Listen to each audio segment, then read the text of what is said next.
కార్తీక దీపం ఈ సీరియల్ కి బుల్లితెర ప్రేక్షకుల్లో ఎంత క్రేజ్ ఉందో చెప్పక్కర్లేదు. అంతటి ప్రేక్షకాదరణ పొందిన ఈ సీరియల్ ని సడన్ గా సరైన ముగింపు లేకుండా ముగించేశారు. కానీ త్వరలోనే మళ్లీ కలుద్దామని చెప్పారు.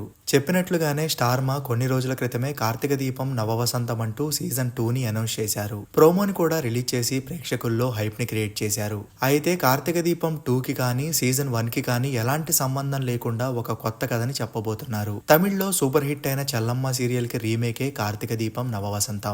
ప్రోమో వచ్చిన దగ్గర నుండి కూడా కార్తీక దీపం అభిమానులు ఈ సీరియల్లో ఎవరెవరు చేయబోతున్నారు అంటూ సెర్చ్ చేయడం మొదలు పెట్టారు. అయితే తాజాగా రిలీజ్ చేసిన ప్రోమోతో ఈ సీరియల్లో ఏ యాక్టర్స్ ఉండబోతున్నారు అనే క్లారిటీ కొంతవరకు వచ్చింది. నిరుపం ప్రేమి విశ్వనాథ్ మాత్రమే కంటిన్యూ అయ్యారు. మిగిలిన అందరూ కొత్తవారు. దీపాకి కూతురుగా చైత్రాలక్ష్మి చేయబోతున్న సంగతి తెలిసిందే. ఇక నిరుపంకి తల్లిగా నటి సీత గారు చేయబోతున్నారు. సాధన ఊహల గుసగుసలాడే సీరియల్స్ తో ఆమె మంచి ఫాలోయింగ్ సంపాదించుకున్నారు. ఇక మరో ముఖ్య పాత్రలో దేవత, సుందరి లాంటి సీరియల్స్ తో క్రేజ్ తెచ్చుకున్న నటనా కుమారి గారు చేయబోతున్నారు. ఇవి కాకుండా నిరుపంకి మరదల క్యారెక్టర్ లో ఒక అమ్మాయి చేస్తోంది. కానీ ఆమె ఎవరు అనే క్లారిటీ ఇంకా రాలేదు. అలానే నిరుపం ఫాదర్ క్యారెక్టర్, ఇంకా మరో నటి కూడా ఉన్నారు. వారు ఎవరు అనేది త్వరలోనే క్లారిటీ వస్తుంది. మరి కార్తీక దీపంలో ఇంకా ఎవరెవరు నటులు ఉంటే బాగుంటుందో కింద కామెంట్ చేయండి.